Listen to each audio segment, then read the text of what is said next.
Welcome to the Private Practice with Soul podcast. My name is Dr. Brooklyn Storme, and I help private practice owners align their business back with their soul's calling, with their big vision and with their soul's purpose.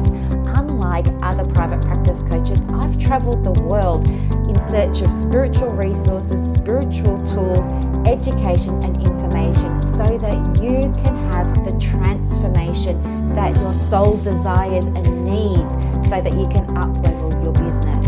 How much fun is this? I love it so much. Guys, if you're not already a member of the Private Practice Monthly Mentorship Group, please check out the show notes. I would love for you to be there. In the meantime, thank you so much for pushing play today. Let's begin. Good morning, everyone. It's Thursday because I'm a day behind because yesterday, huge day here. It was bucketing down with rain and the clouds and the sky and all this sort of stuff. And the Wi-Fi was dropping in and out. And I recorded my podcast, but didn't get to upload it. So anyway, I'm recording it again and it's Thursday morning and big stuff has happened here because late in the afternoon yesterday, guess what? I had new curtains installed. Now, I know this sounds really boring, but this is going to lead to something good, I promise. So anyway, as you know, we've sort of moved into this new space in Mount Eliza about nearly coming up to 12 months ago. But anyway, the curtains in a lot of the rooms didn't have any backing on them, right? Which is really annoying because it means that the sun, Anyway, they don't hold I turn on the air conditioner, I turn on the heater, and the heat or the cool just goes out the windows because the curtains and, Anyway, I've been waking up with the sun every morning, which is kind of good, but some mornings kind of annoying because you want more sleep. And mum, her bedroom didn't have any backing on and the sun rises so on her side of the house. And so every morning for years she's been trying to deal with the sun.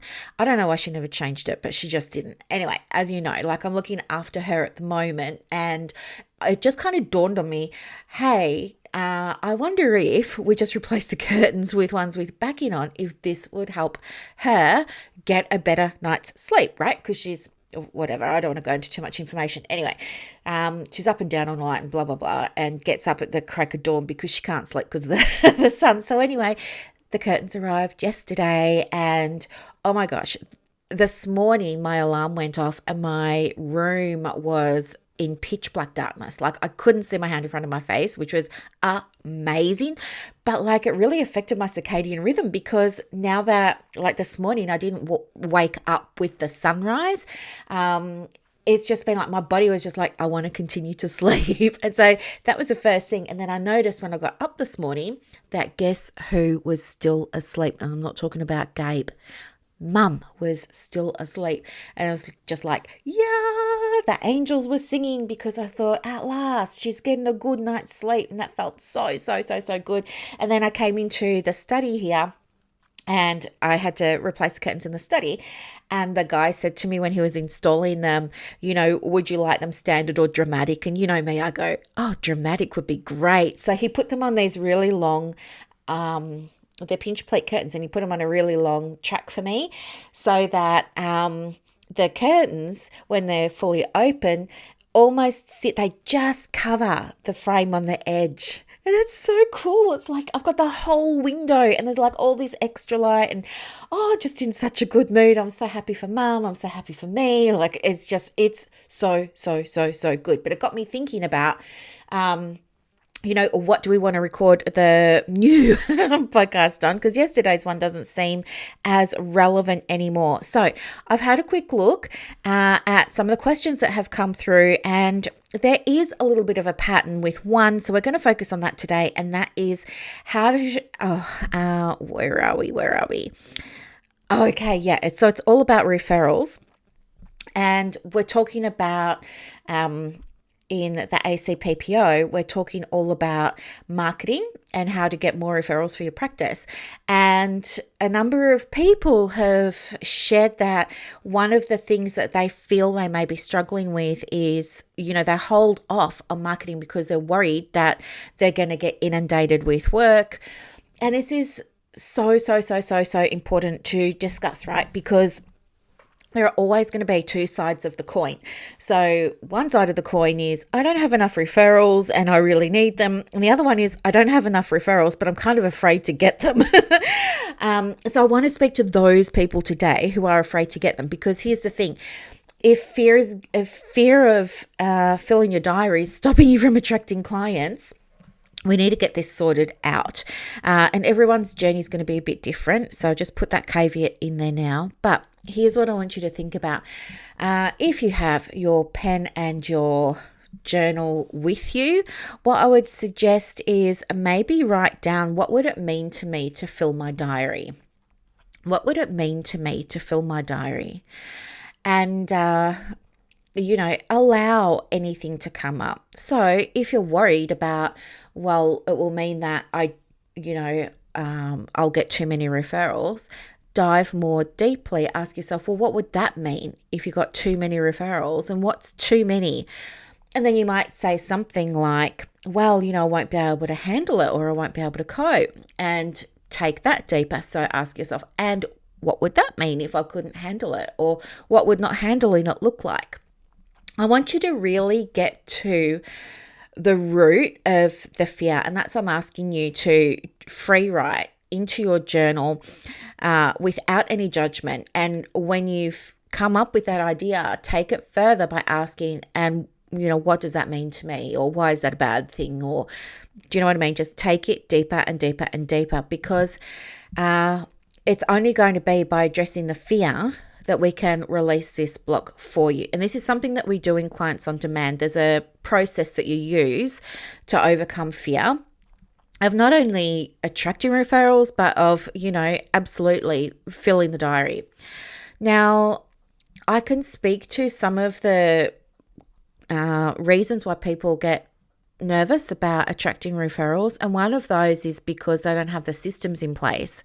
So another question to ask yourself is, if I was going to be fully booked, what would I need to change with my back-end systems? Meaning, what do I need to change in Halaxy, or my diary, or my availability, or my session fees? Or think about all the different things with your practice.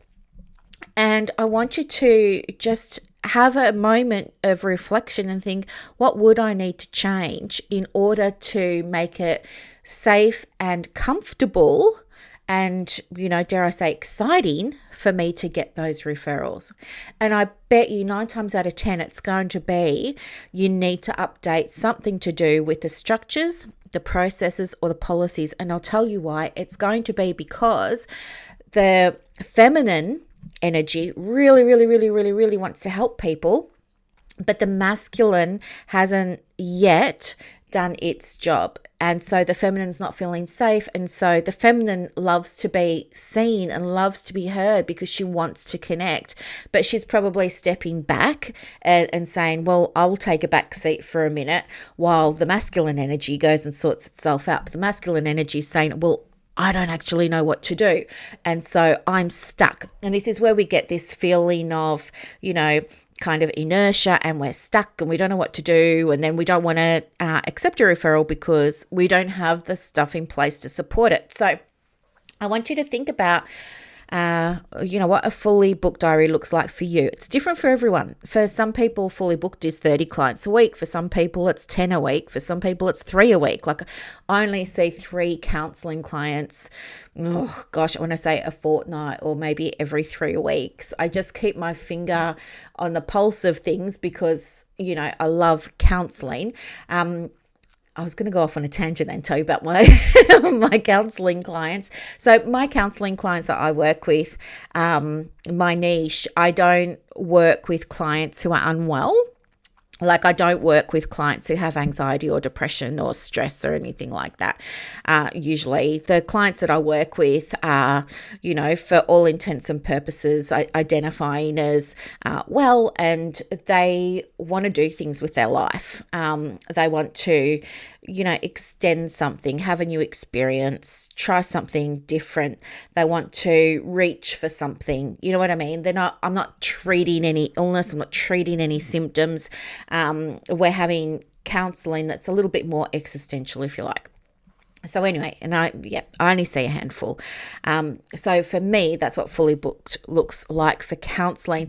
For me, fully booked is different though for coaching and courses and mentoring and supervision and stuff like that. So have a think about what a fully booked diary looks like for you in terms of if you were sitting in front of the computer right now and you had your calendar open from Monday to Saturday, how many sessions are available and how many need to be filled. And that's what fully booked will be for you. So I want you to think, about the client's journey. Think right from when the client first comes across you, whether that's on social media or whether that's your website or whether it's your email list or Google or however they're finding you.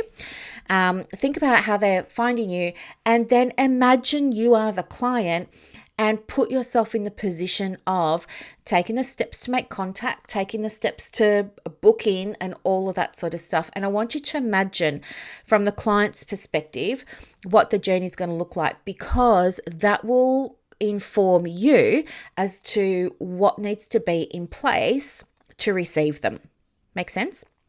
So for example, you want to have, if I'm going to book in with you, first off, I need to be able to see what your availability is, right? So I'm going to want to look at a calendar or something like that, because let's be honest, that's the easiest way. I don't want to be exchanging emails ad nauseum over a period of 4 or 5 days with you to try and book a chat or a first session. I just want to be able to do it quick and easy without any fuss, because it's been hard enough for me to even get to this point of reaching out.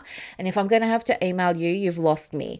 I'm just going to go and find the next therapist that is available that I can book in with to see tomorrow or something like that. Because I think a lot of the time, our clients, when they do book, not all, I know, I'm just speaking to the general here. I know there are always exceptions to the rule, but I think a lot of the time they probably needed help a week ago.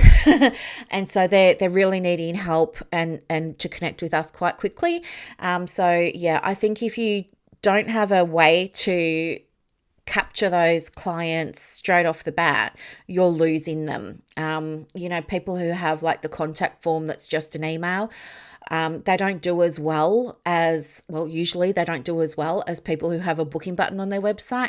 And really, if you wanted to support your practice, you have 2 booking buttons if you're somebody who's doing, inquiry calls, because I know a lot of you are, or discovery calls. You would have a button here that says, for new clients or for inquiries, book here, and that would take them to the availability for your inquiry appointments. And the other one would say existing clients, book here.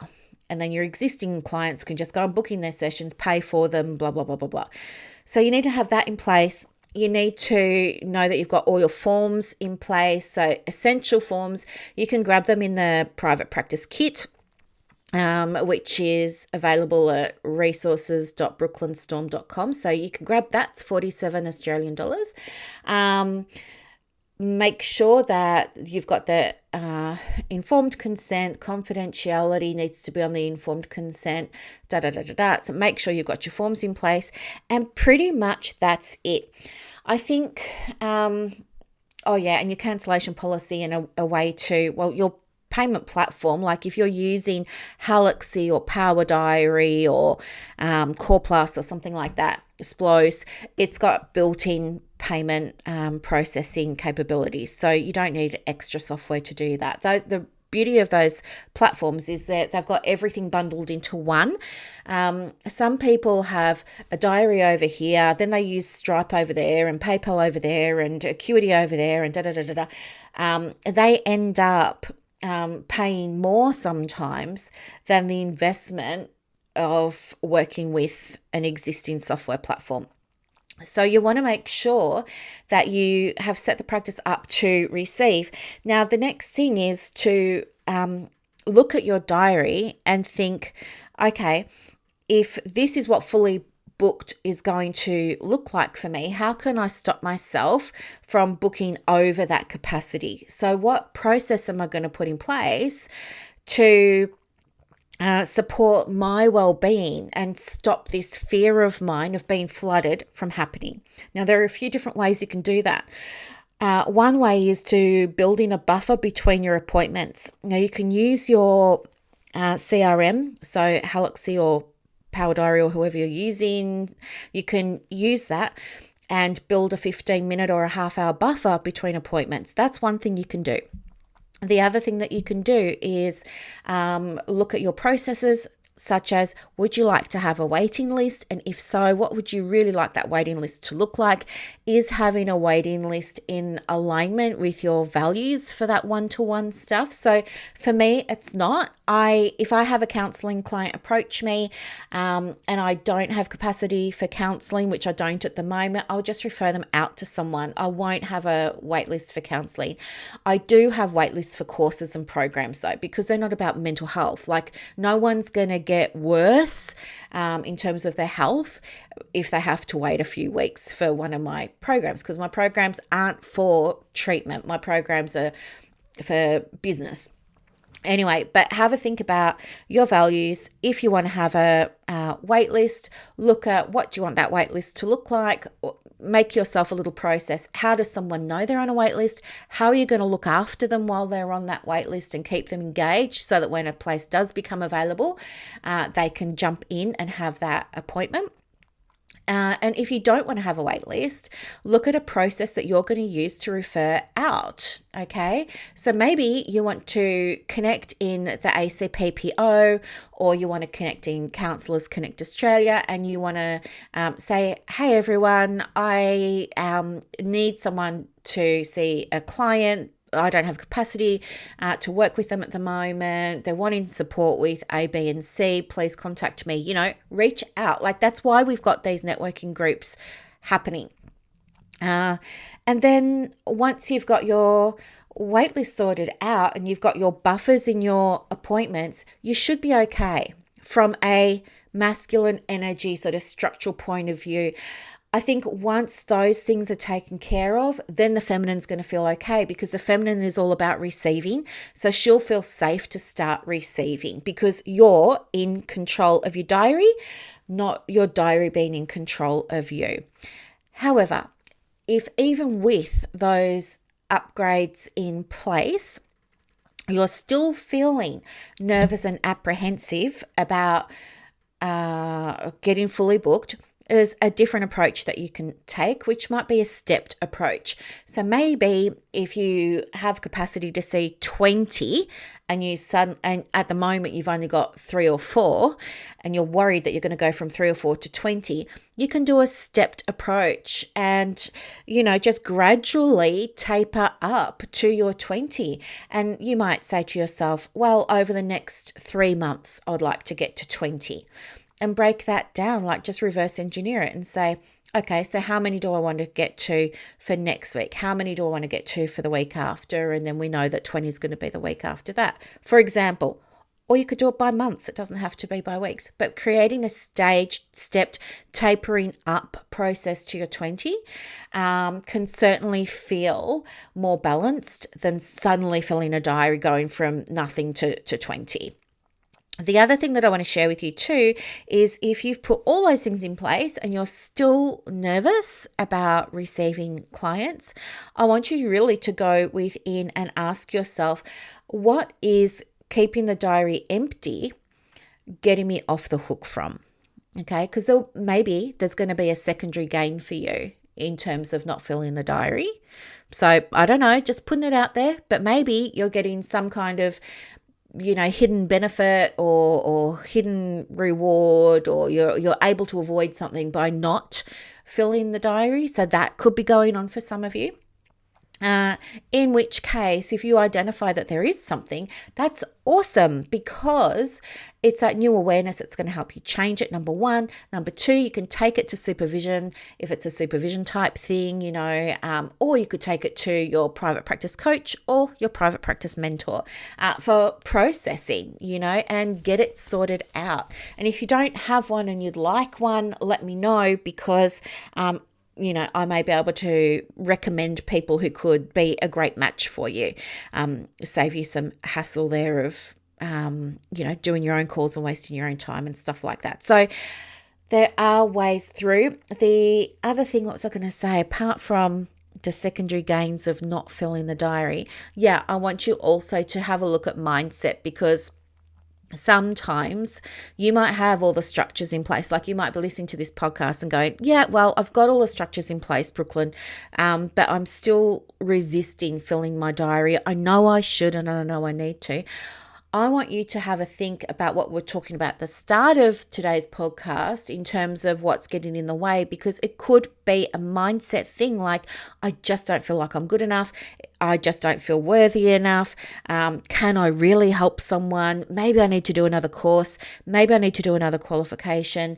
All that sort of stuff could be coming up. And if it is, that's okay. It's just an opportunity for you to get some support processing it. Sometimes it's really hard to do this inner work by ourselves, but it needs to be done. If you're sitting in that wounded masculine or that wounded feminine space, you can be sitting there for a very long time because you're not aware of your own blind spots.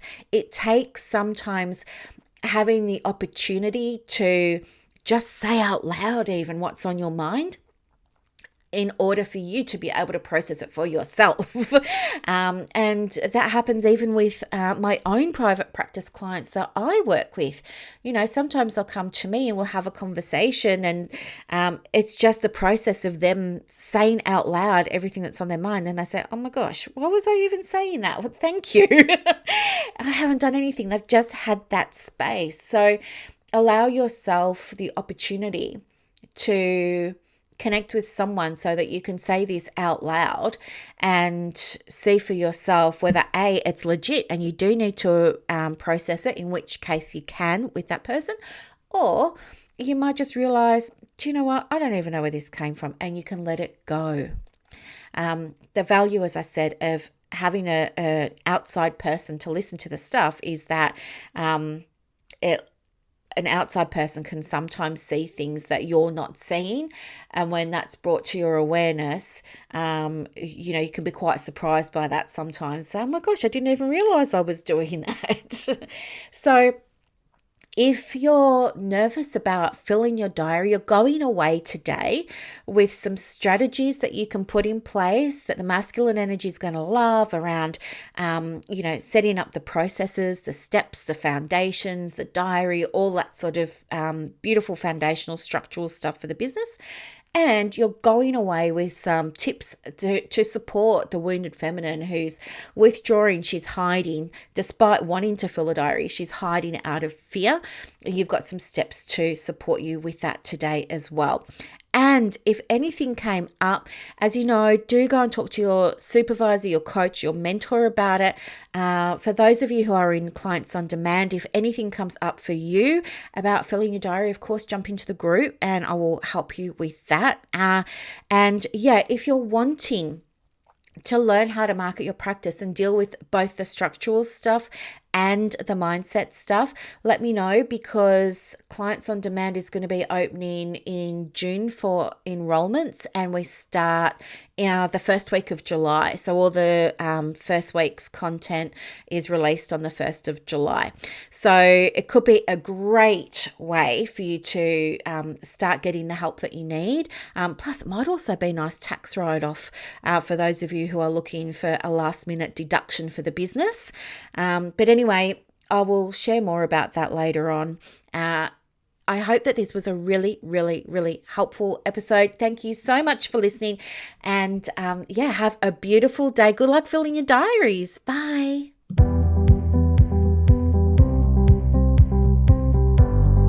Thank you so much for listening to this episode of the Private Practice with Soul podcast today. If you're looking for clarity, if you need help with branding, your processes, and bringing everything into alignment with your soul's purpose for your private practice, head to the show notes and click the link for more information about the Private Practice Monthly Mentorship Group. You are going to love it. I can't wait to see you in there. Thanks so much for listening. Bye.